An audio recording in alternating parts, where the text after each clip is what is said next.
As customers, we have come to expect perfection in quality and delivery, and we don't expect to pay extra for it. But something mysteriously occurs as we enter our workplaces. We become suppliers.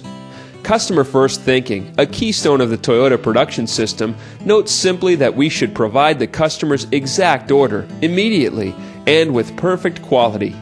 Yet in the workplace, we are faced with policies, measures, even organization which obscures that view. The video 1 Dozen Eggs, produced by the Greater Boston Manufacturing Partnership and narrated by Bruce Hamilton, GBMP President and Shingo Prize recipient, illuminates customer-first thinking by taking viewers on an odyssey to buy ingredients for a cake, including a dozen eggs. The scenario raises questions regarding quantity and quality from a customer's point of view. Do we need a dozen eggs to bake a cake? We didn't buy a dozen because the customer needed a dozen.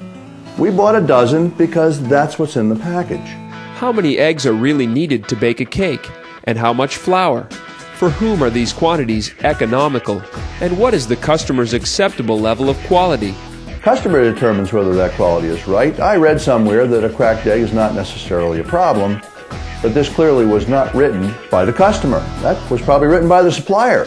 Sometimes unconsciously accepted concepts, such as acceptable quality level and economic order quantity, are exposed to the blinding light of common sense, and inventory is shown to be a superlative fortress for hidden costs. In the video, Bruce challenges the viewer to ferret out their units of measure and the hidden costs they create. Take a minute and jot down a few that occur to you. Those places where material or information might accumulate as it waits to move from point A to point B.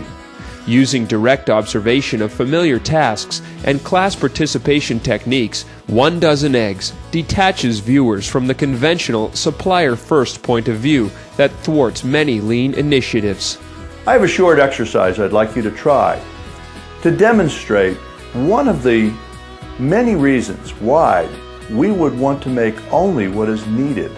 Bruce asks the question, why couldn't we do this with less? And demonstrates that the objections to that challenge, though perfectly reasonable, have created a wall we must get past in order to get on the path to continuous improvement. Let's make 10. Hey, as long as we're doing it, let's make some more. This is just a few of the many reasons that we make more. And the reason we do this is we don't think of... Are we optimizing for the customer's benefit or our own?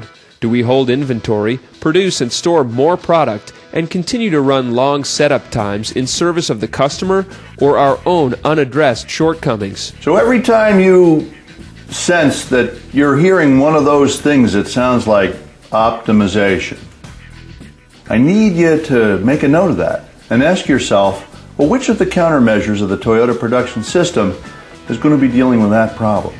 This 36-minute DVD is a challenge to all management and all employees to walk a mile in the customer's shoes and to form the understanding that less is more.